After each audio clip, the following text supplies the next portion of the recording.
Welcome to Chief Chat, and we are on location here at the Justice Center, the police department, for one of our first episodes of Chief Chat with our new chief, Dan Voltattorni. So welcome, Dan. Way Chief to rock Dan, the name. absolutely. And of course, our mainstay, Chief Dave Brogan of the fire department. So welcome, gentlemen. Thank you. It's good to have you both. Chief, you have taken over the reins from Chief Lee Gavin here at the Dearborn Police Department. So talk to us about that transition and how things are going here at that station. So I think things are going well here. The transition was rather smooth. There wasn't a lot of changes to be made. It was to make sure things were in place, make sure programs, items were in place to Continue sort of the process? continue down the path that Chief Gavin already started. So we're still developing new officers here. We're still hiring. We're about 5-6 officers short of where we should be. So that's an ever-growing process here. And so we're looking forward to bringing a new life to Dearborn Heights. Wonderful. Well, anybody out there looking for a wonderful position here at the police department, please contact our police department, and especially if you are qualified. The human resources. Wonderful. I know, big, huge shoes to fill, but I know that you've worked really close with Chief Gavin, and things are going smoothly. And like you said, it's sort of like a handover of the baton, and those are the best kinds of transition. And I'm sure the team and the officers are grateful for the continuation process. He let me explore kind of over his shoulder how things went in Dearborn Heights for the past 3 to 5 years. So I was exposed to many opportunities in Dearborn Heights because of him, and I'm passing those on to the next captain and deputy chief. Since you've taken over, you've had some issues that you've been dealing with. I know there was a shooting that involved some younger kids, 16 and 17-year-old kids. Can you just tell us? I know it's an ongoing investigation, so just tell us what you can without divulging anything we shouldn't know. Right, it's an ongoing investigation, but basically there was a 17-year-old and a 16-year-old engaged in some illegal business. There was an exchange between both of them, and gunshots rang out. Both people were shot, and one person died. The 17-year-old was fatally shot. The 16-year-old suffered some wounds. He was transported to the hospital. Our investigators conducted their investigation and realized the 16-year-old had some criminal intent involved. So he was arrested, arraigned in juvenile court, and he is awaiting trial there. Chief, do you find that we are seeing people involved in those kinds of exchanges a lot younger than we have? The last few years, it's just been a lot younger than what we're used to. It seems like everybody is growing up a little younger. Everybody believes that they are older than they actually are, and they're taking on more responsibilities than they should be. They should be enjoying life, not trying to act like characters they see on TV or video games. So, and that's, I think, where I was heading with this. I really think, and I had a conversation earlier about social media and what children are exposed to, especially in regards to what their mentality is and what they can really process at their particular age. And do you feel like that is a huge part of the criminality that we're seeing in children? I think the children are exposed earlier to more social media, which isn't regulated. Prior to the expansion of social media, you were limited to what your parents let you view and experience. Now there's, I believe, maybe less parental control or just a freer social media exposure that is leading younger kids down paths they're not that they can't comprehend right now. Mentally, yeah, capable of doing that. And even, Chief, with the fire situation, I mean, all these different things kids are exposed to and what have you, I feel they're just a little bit more, and I don't want to call it, I think they're a little bit more apt to engage in activity that maybe they would have been afraid to years ago because they see it so prevalent within their realm. I absolutely agree with that. And the same thing with we'll see substance abuse is getting from younger and younger ages, especially with the prevalence of pills being. I think drinking it's a lot more difficult for a kid to hide, where for some reason taking the pill seems to be easier and it seems to be more accessible, and their friends are already taking these pills as medicine, and so then when you start to abuse them and take them when you're not supposed to be taking them or taking too many of them, and they're very readily available, and it's hard for parents to detect that the kids are doing this. And so we've had some 13-year-olds that have overdosed on pills. So we're seeing things along those lines now that we never saw that. I mean, substance abuse in general is growing quite a bit, but we never saw it at those ages.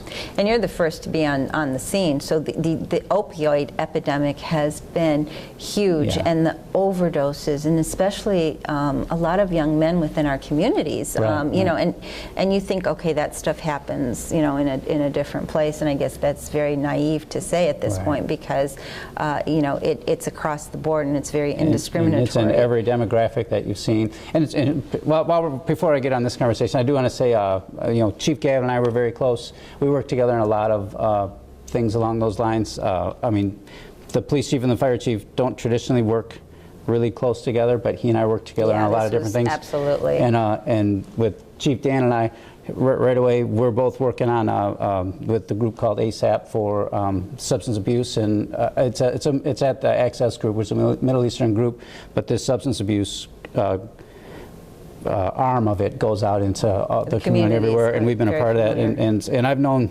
Chief Dan for years. I mean, Dan Voltattorni for years, and we've been good friends, and very excited to see him here. And I know that he's going to do a great job, and already we have a very good relationship that I'm very happy to see that continue. Fostering because that same relationship. And this is the substance abuse thing. Just reminded me of already he and I are working together on that. We go to these meetings about a couple times a month, and we're going to be part of a panel here at a town hall coming up. Fabulous. Mona Hajazi, I believe, works very closely with that, and Mona Mackey as well. So, right. Yeah, we were just at a meeting with both of them. And when is the town hall? April 24th, 5 p.m. Yeah, April 24th at 5 p.m. I think we're going to post something on our Facebook page. And where is it going to be held? In Dearborn, next to the annex at the... museum, at the Arab American National Museum. Perfect. It's right next door to that. So that conversation is so vital to have. So many kids, just over the weekend, I think there was maybe 2 or 3 young people that have lost their lives because of this opioid. And we're just seeing those are the ones that actually die. There's so many that we go to that we get there in time to give them Narcan, and then they survive. But it's just it hits every. There's no one that's safe from it. And we talk about kids a lot with this, but there's a lot of 40 and 15, 16-year-olds that have never had a problem with this before. And back pain is a common one. They go in for some back pain, and they get prescribed some pills, and they end up addicted to these pills. And so you have to be extremely cautious at any age, any demographic. We're all vulnerable to it, and so there's something that they're really working to try to correct in the health care Why field. is it so accessible?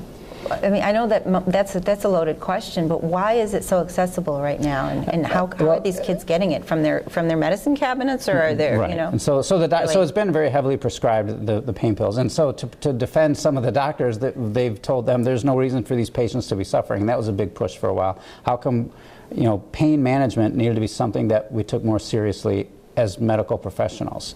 And so with that in mind, they started giving out these prescriptions more freely, but then it really took off from there.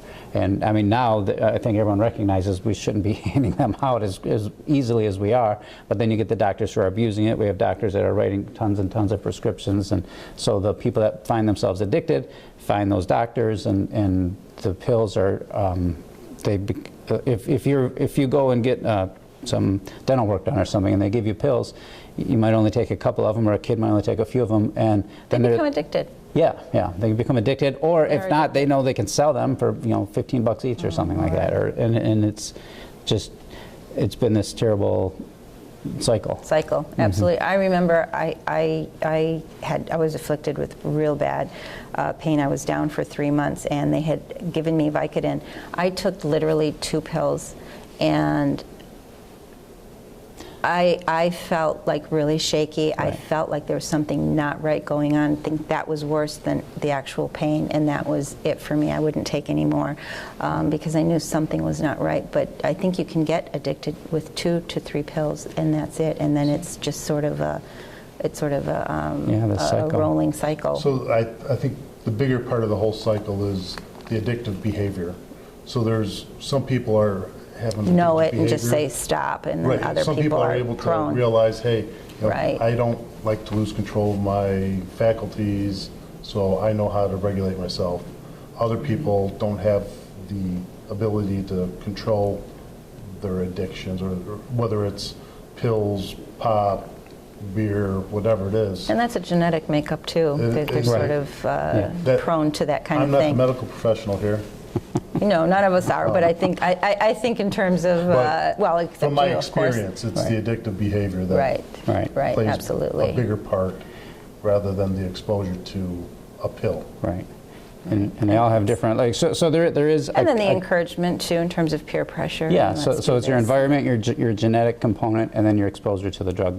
Usually those are 3 things that are going to lead to addiction. So you may have a tremendous genetic disposition towards it, and where some people might not. And there is a chemical hook to the drugs, but that doesn't necessarily mean, like, if you're walking down the street and someone sticks you with heroin, you don't know what it is, that doesn't mean now you're going to be addicted to heroin for the rest of your life. Right. But if something led you to the point where you're taking those, where you're starting to shoot heroin, then you have a lot of other issues going on. And so Addictive personality kind of thing, Normally in a people- negative way. Normally people don't walk down the street shoving needles. Yeah, they usually Shoving don't. needles. It depends on where you live, I We hope guess. not. It normally doesn't happen, so Let's I just hope didn't not. want everybody to think No, that no, that no. could happen in Dearborn Heights. It doesn't. Correction, everyone. And you know what, I guess getting to kids at a very early age too, and teaching them about this, and making them cognizant of the fact that this is something very negative, and just say no again, I guess. Right. But in terms of real hardcore drugs. But speaking of kids and youth, I know you had a very, very successful reading month of April, right? So tell us about that. I know that a lot of our officers, March. I'm sorry, yes, March. I'm like, we We're got still in another March. month to go. I'm ahead of myself all the time. But so March was reading month. Our prior experience with reading month was the chief of police got very involved in running around to all the school districts, reading to all the kids. Yes, he did. And I thought, what better way to increase a reach out to the community by Connectivity. getting our officers out to the community. So before, when we had prior years when we had 3 people going out reading, this year we had 30 people going out and to different school districts, reading with the kids and creating that, taking the persona away of the big bad police officers coming in and reaching out to the community and getting involved with them. So it was a very productive month. That's And the fire wonderful. department I was did going do to some just say, reading. did you go out there and do some reading too? Oh yeah. I always go out and hit all the schools, and we have our guys go out and hit a handful of schools as well. So yeah, we do. I think we do almost all the we hit definitely all of the elementary schools in the city. So, and some of the daycare centers. Yeah, there's nothing like that interaction with the kids and getting them to know you, especially with your suits on and uniforms, and it really makes a difference because they're going to remember that going forward. Did you want to say something? No, You look like you have a little smile on your face that you wanted to make a comment. Waiting for Chief Dave to take a look at me, but we're good. That's wonderful. Do you have any concerns in regards to the summer months coming and the additional fires that sort of come with the summer months? I mean, what can you tell our viewers in terms of to stay safe and what not to do, I guess? Right. Well, I know one thing we had talked about. You always have the recreational fires, and as people are starting to clean up their yards, we want to let everyone know that the yard waste is where you get rid of things that you rake up in your yard, sticks, twigs, leaves. We don't burn those in the city. There's an ordinance against that. And so as you're cleaning up the yard, be sure you aren't doing things along those lines, because this is the time of year we start getting calls out for those. And just when the clocks change, hopefully that's already happened, everyone should have changed all their smoke detector batteries. And when you do that, make sure, check them all. You should check them every month to make sure they're working, because you never know when you're going to have a fire. Mine are always working, because I'm always burning something in the house and they go off. So. Right. And that was something that we talked about when we were with the kids. We remind them to go home and check your smoke detectors and do, everyone should have a exit drill in their house. And a meeting place is really important outside of the house. Okay. I know it's something we've talked about in the past, but it's something that we really need to stress. Yeah, sure, it's important. Also, April 1st is when they start picking up the yard waste, I believe. So instead of burning them, make sure they're out on the curb, right? Ramadan is coming fairly soon. So what kind of suggestions would you have to make sure that everybody's safe and the community is sort of in harmony with that? Well, the harmony part is being a good neighbor. I think people need to get out in their neighborhood and talk to their neighbors and find out, what's going on with their neighbors.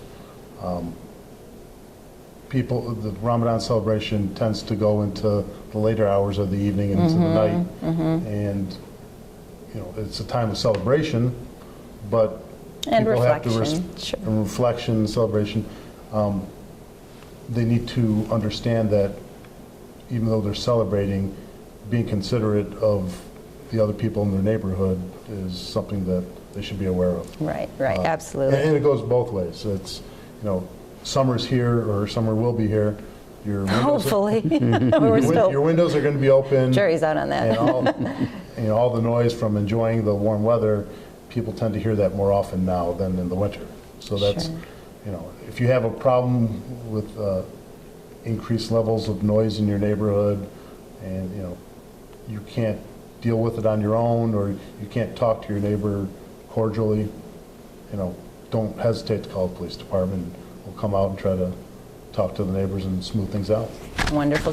So Ramadan, just for those who don't know, is when you cease eating and drinking from sun up all the way to sundown, and that's when families and everybody sort of come together and celebrate that. And really, the concept of Ramadan is to have some self-awareness and self-consciousness, and also self-restraint. So it teaches you that. And so sometimes when you haven't eaten or had anything to drink all day, it's a testament to those who can show self-restraint and really practice the concept of what Ramadan is about. So we want to be mindful of all community members and make sure that that the celebrations are contained, and invite your neighbors over. That's what it's about, right? That is the best time around. Absolutely. So it's a time to get together. It's a time for family and friends. So everybody should be involved in the celebration itself. Any words on that? Of course. There's a lot of cooking that goes on in Ramadan. I know they said, I hope we have enough food, I forget, one of our friends told me, hope we have enough food for the fasting season of Ramadan this year, because they tend to, there's a big celebration at the end when you break the fast. A lot of people congregating too. You're right. And so there's a lot of cooking going on, and it's a lot easier to get distracted when you're cooking, especially when there's a lot of people going on. And so any kind of environment like that, you could have an accident where you leave the stovetop on, and we do tend to get some, we call them careless cook fires, where you can, just a stovetop fire. Some people will cook in their garage. We've actually had some garage fires along those lines. So just little extra caution. I always give the tip of, if you're cooking and you have something on the stovetop, keep some, and you're going to walk away for a second, take a spoon with you or something from the kitchen. So when you're off talking to your friend, you have this constant reminder that, oh yeah, I have to go right back there to check on this food that's on the stovetop. Somebody asks, how come there's a spoon in your hand when you're over here? So anyways, that's a little tip. If you're walking away because you think, oh, I'll do this just for a second, yeah, have that in your hand so you know that they'll keep you tied to the stovetop so you have it all turned off and done and ready to go. So absolutely. Summertime is, you have the sun, you have your windows open, people are driving, they're feeling good, and sometimes their attention span is a little bit more towards the music on the radio and what have you. So what advice do you have for individuals out there, especially within our schools and pick up and drop off in the summertime? How are we doing on that? Do we still have the long lines at Crestwood? I mean, I know in the wintertime we have that issue.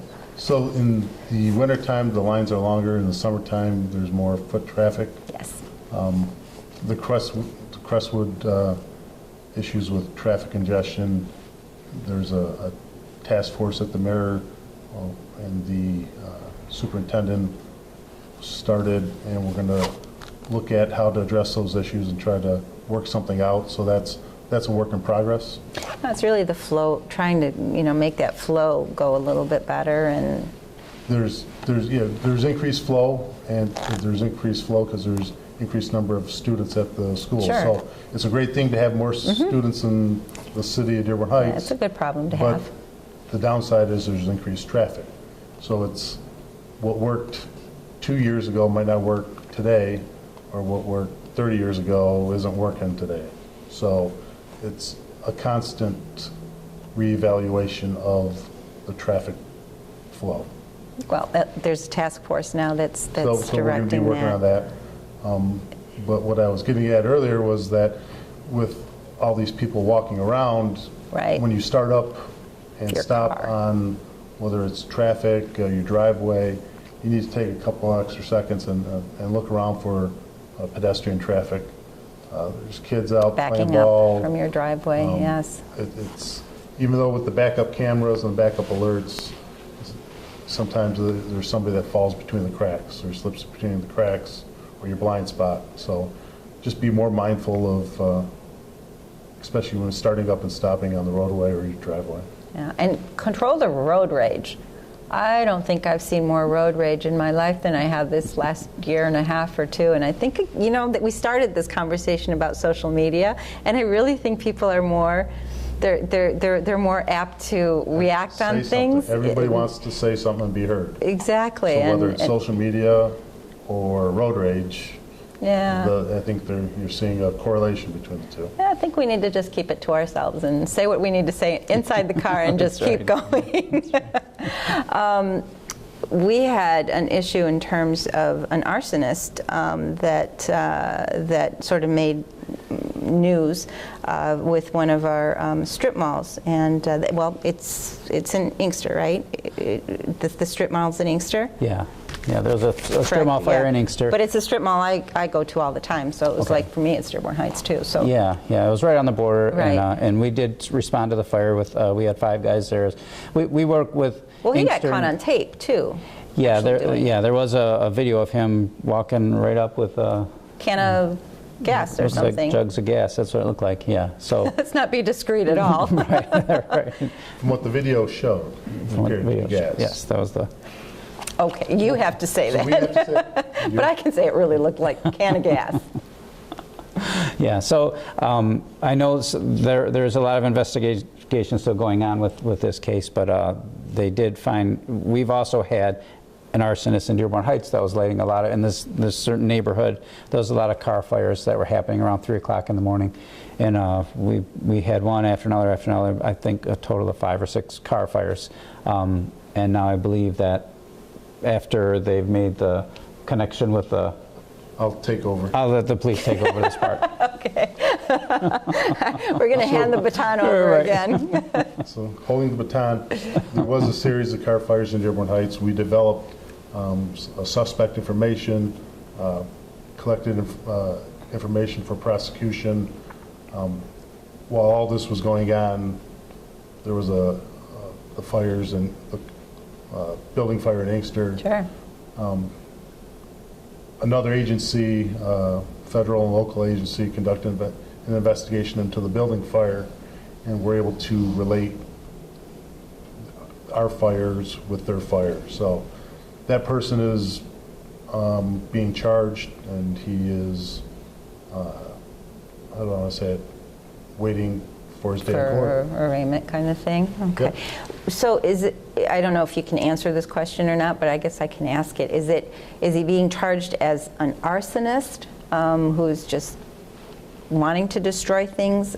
Because there was a lot of rumors, I guess, and so I don't know if you could dispel these rumors, but it was competition for one of the cannabis stores that was there. Was that anything that came into play, or was that just a rumor that I heard? I think it's just straight up arson. Okay. And that's good to hear. I want to believe. I mean, in a weird way, but that's good to hear. Straight up arson with, I believe they're also attempting to charge him with some sort of ethnic intimidation. So. Really? Okay. Yep. Okay. So Well, that's important to know as well. So. I mean, I don't have the indictment in my hand. Otherwise, I would just read it off to you. But it's, you know, it's available online somewhere. It's sort of a gamut of issues people then. wanted to research a little bit more, it's out there. Okay. Well, I'm glad he's caught, and I'm glad he's put away. So. You got a new ladder truck. Oh, we did. Yes.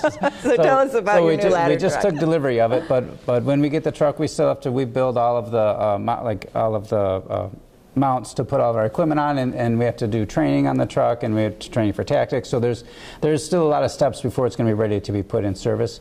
It's probably going to be the very beginning of June. Our last classes are in May. The middle of May is one, and late May is the other one. And so then once we have everyone trained on it 100%, all the equipment is mounted properly, then it will be put in service. And so when we do that, it will be we're probably going to have a big shindig. Yeah, big shindig. So to get the truck started out on its first day. So we'll have City Council and the mayor. Yeah, it's been a long time coming. Actually, the mayor was at a fire with us, and Inkster came to help us with their ladder truck. And in this fire, the building collapsed in the back, and we had a couple of firemen inside. They got some burns on their faces, but we could no longer go in. The building wasn't stable. But enough walls were in where we couldn't get to the fire, and so you have the ladder come, and it could really help. When you need to have it, you really need to have it right now, and so it's going to be very, very useful. Time to call somebody to which is what we did. And the mayor was at that fire with us and saw Inkster come. He said, "Why don't we have one of these trucks?" And we said, "Well, we're working on getting them, but we just need a new trucks in general." And so we started working on it then, and we found this one is a demo unit, so we saved quite a bit of money. I mean, it's $720,000. That's a lot of money. Yeah, that's worth it. I mean, you would spend well over $1 million for a ladder truck. So this was well, good. I'm glad the mayor was there and saw the necessity and worked on it. Yeah, it was very, very useful. And City Council, of course, backed us on that as well. And now we have it here and in service. And guys are excited. We trained on it today. We were laddering buildings today. So it's been very good. Thank you. Well, that's wonderful. Any comments about your first chief chat? I think it went pretty well. I would probably do a little more preparation for this. I'd wear a tie next time. Oh, I am wearing a tie. You're a little more relaxed, right? Oh, it's cheap shot. I thought it was cheap shot. Not chat. This is where traditionally the police chief usually buys us lunch or dinner after this, I believe. I don't know if he's going to keep that or not. That's what Lee would do anyways. We're used to that. We're accustomed to that. So you have to continue the... See, unfortunately, it's time to break customs. Chief, I don't know about this. We're going to have to reevaluate. All right. It was wonderful. Thank you so much for being with us, and I look forward to continue our chief chat. And thank you as usual. And we will see you back here on our next version of Chief Chat. Have a wonderful day, and please stay safe out there.